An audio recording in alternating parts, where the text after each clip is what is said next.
All right, so I'm out here at Waterfront Park in Trenton, New Jersey, speaking with Ryan. And Ryan, you're off to a pretty successful 2012 here in the early going.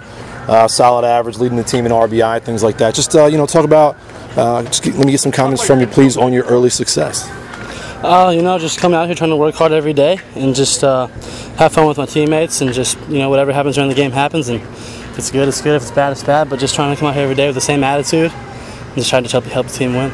Your teammates like you. I hope so. He sits on fastball, curveball, change. We got some teammates nearby chiming in. I like that. And you're a fourth-round draft pick in 2009, and I wanted to get your feeling for what that experience was like. Did you track the draft? Were you kind of excited? Did you celebrate it all? It was an exciting time. I mean, knowing that you're going to get to play baseball for a living is what I dreamed about my whole life. So I mean, that was exciting. And then, my family got together after I got drafted that night. Just had a big family dinner, and then. It was just time to start going to work and get ready to sign and come out here and start playing. Now, how did you track it? Were you watching it online and everything like that? Did you get a text message to alert you? How did it go down as far as unveiling the news to you? Oh, well, I listened on the computer because that was the first year, I guess, the draft was televised and the first 3 rounds went by the first day. Wasn't drafted, so, my agent had told me, early the next day, so got on the internet, listened to it on the internet, and then heard my name called, and then about 10, 15 minutes later, I got a call from the Blue Jays. Let me know that I was picked by them and it was time to go to work. Now, were you expecting to hear from the Blue Jays? Were they among the teams that had been tracking you? Was it a surprise to get picked by them? I thought it was somewhat of a surprise. Just I didn't really talk to the scout much. I saw him in a couple of games, but fill out paperwork and stuff like that. But there was never like a one-on-one, something like that. So it was kind of a surprise. But I'm happy to just be playing pro ball and get paid for what I'm doing and try to play in the big leagues. Absolutely. Now, speaking of that and speaking of, you getting to live this dream, assess yourself. You're living this dream, but, tell people a little bit about yourself, maybe where you've improved since you've turned pro and, your thoughts on yourself going forward. First and foremost, probably maturity. You're living outside your house, you're living on your own, you have free reign to do whatever you want. It's kind of your work is done on your own, so it's like if you don't want to work, they don't make you work. It's really on your own. You gotta have motivation and drive to become the best player that you want to be, and however good you want to be is how far you're going to go. Now, people that haven't seen you play yet, or about to kind of maybe learn who you are a little bit as you make a successful splash in AA here this year. Tell maybe some fans about yourself, what your strengths are. I think I'm a good defensive player. Defense is something that I really rely on myself. I can play anywhere on the field, so first and foremost, play my defense, and then just try to help the team as much as I can with the bat. Sounds good. And taking a glance. There's a bug on me. All right. Taking a glance at your stats here, it's clear that matchups go in your favor.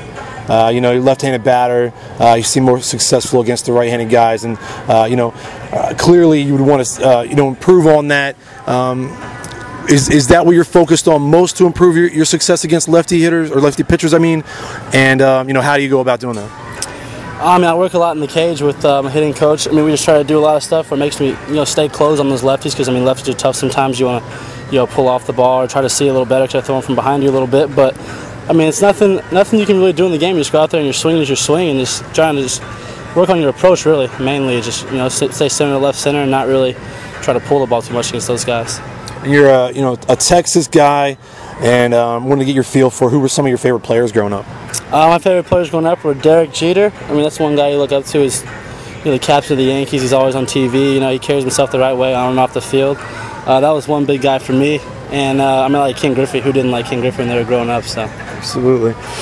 And now you're here with New Hampshire Fisher Cats Toronto system playing against the Yankee system this weekend. And we're just talking about the Yankees there. Coming in this weekend, you guys are going to be facing another big Yankee name here, pitching for the Thunder, a guy named Andy Pettitte. What are your thoughts on that? I think it's exciting. You always watched him when you were growing up in the World Series and playoffs, and he's a big name. But baseball is baseball. You just have to go out there with what you got and what he's got, and the better man's going to win. I feel like the team kind of gets up for a situation like that to maybe make an impact or make a splash or a couple extra eyes on you guys. I feel like before the game, it's a big deal. You're like, oh my God, we're facing Andy Pettitte, and everybody knows what he's done. But once the game starts, I mean, it's just like when guys go to the big leagues, like, you know, at first it was kind of like, man, I'm facing these guys. But, I mean, once you're between the lines, it's baseball, you know. He's got to throw it over the plate, and we've got to hit it, so. Absolutely. And a couple last things before I let you go, and thank you so much for the time. I really appreciate it. I just want to get your thoughts on the Blue Jays organization. You know, we mentioned as far as the drafting goes, maybe a little bit of a surprise factor there with the Blue Jays. Just, you know, since you've been in the Toronto system, just your thoughts overall.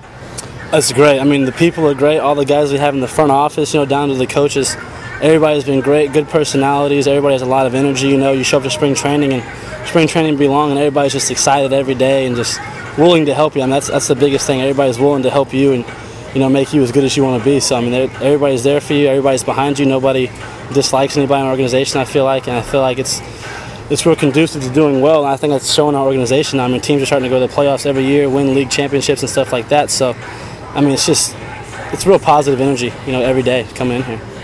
Great.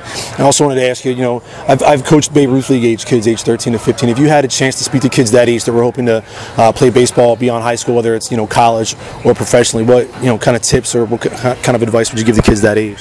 Yeah, I've gone back to my high school and I talked to those guys, and they just, you know, asked about what it's like, and really it's just, you know, working hard. I mean, hard work to get you to where you want to go, really. I mean, there's a lot of guys that have talent, but a lot of guys who work hard, you know, really make a name for themselves. That's the one thing I would say is just, you know, work hard every day. I mean, try to make yourself a better player, a better person, you know, on and off the field, because, you know, off the field is a big deal too. So it's not just what you can do between the lines, but off the field is a big deal for people too.